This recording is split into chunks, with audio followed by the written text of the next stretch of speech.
Boone Wyatt was probably the only man in the world that was glad he had a heart attack. Not only was he glad about the heart attack, but he was also incredibly happy that he had almost died that day. He stared at his youngest daughter, Anna Jane, as she splattered the kitchen with paint, causing his wife, Mimi, to yell at her in exasperation and barely concealed humor.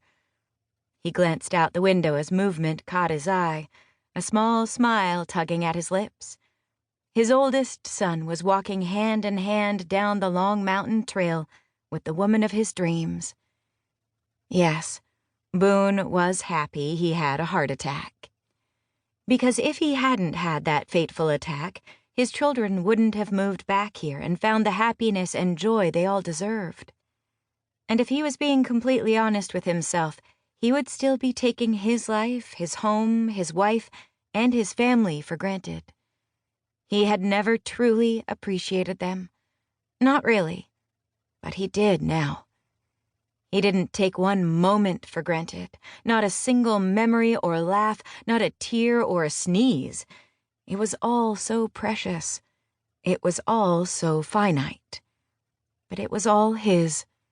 It was his life, laid before him, and he was proud of each and every one of his children and the legacy they were building together. "Who is that?" Mimi walked up, her gaze set on something out the window. Turning, Boone could just make out a black sedan with a young woman in the driver's seat. She wasn't getting out. She was just sitting in the car, staring at the house. Shrugging, he grunted as he got to his feet. Straightening up, his eyes fell on AJ, who was looking at the black sedan with alarm, her face devoid of all color. Frowning, Boone caught her eye and raised an eyebrow. AJ's face flushed, which meant that whatever was about to happen, she had a hand in making it so. None of his children could withstand the one-eyebrowed look he gave them. If they were guilty of something, they would immediately look to the floor, their faces red.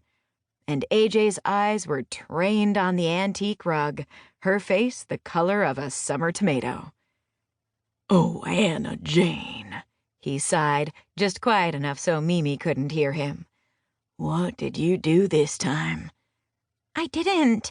I thought it wasn't supposed to happen so fast." AJ's face was starting to bead with nervous sweat.